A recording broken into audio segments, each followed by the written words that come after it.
Alright, so it is at 9:22, and this is Will having a discussion about his idea for a robot. Alright, so first of all, I got, as you can see at the bottom here, it's raised up.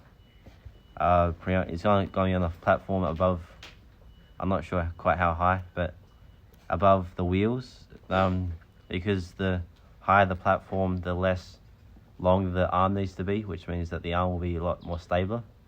The platform will be set on a triangular fashion for structural integrity. The wheels will not be orthogonal because they suck, pretty much. The wheels will be individually molded, mainly so it can turn using differential steering, which will be a lot easier than any other form of steering, in my view. So going on to the arm will have a rotational servo on the base, so for movement, and then it'll have a beam, then a hinge to get the correct height and whatnot. And if we need a ball joint just behind the claw, which will be used /clamp, that will be used to grip onto the pole thing. The clamp should have a rubber grip so it doesn't slip off or anything, which makes it easy so we don't have to go completely around the pole. Instead, we can just clamp onto a part of the pole.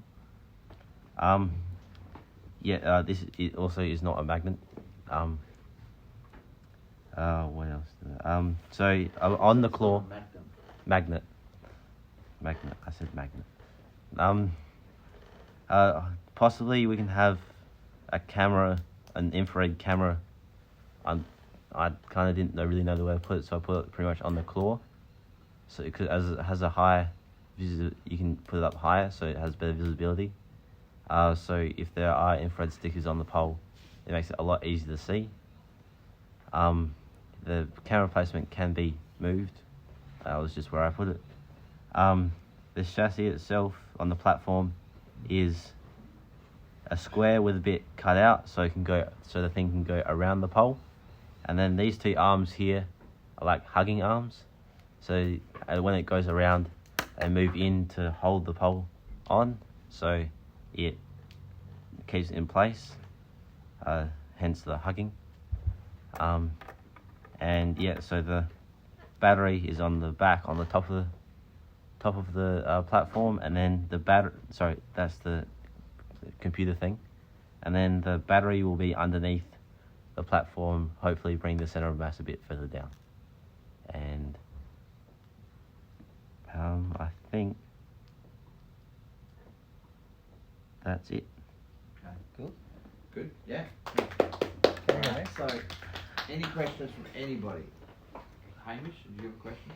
How are you gonna hold together the is there gonna be something in the middle of the two triangles, like zip ties or something?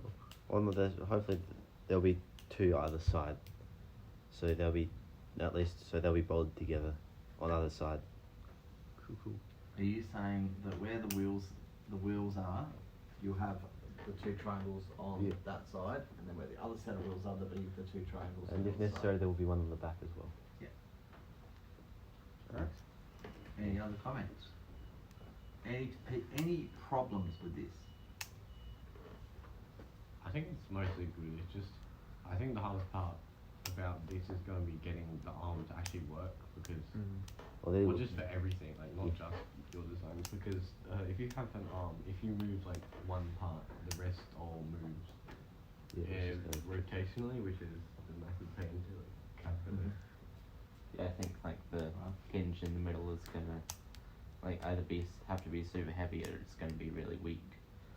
So it's best to have. We have all the parts, so actually, if it's not lifting that much, then it shouldn't actually be that bad. So that's a good point. Well, when you're talking about that hinge, is that basically a bracket so it's fixed in place, or would you want it to be able to move, in which case you need a motor there as well? Yeah, like a really small motor that as the parts just are quite light, shouldn't have to be that strong, which means that weight is less of an issue. Okay. You just a small hinge to move it up and down just to get because it's going to be a bit hard to get the correct height and be able to move height. Okay. Cool. Any other comments? Zara, do you have anything? No. Alex, did you have anything to say? No. Alright. Can you stop the recording, please, Will?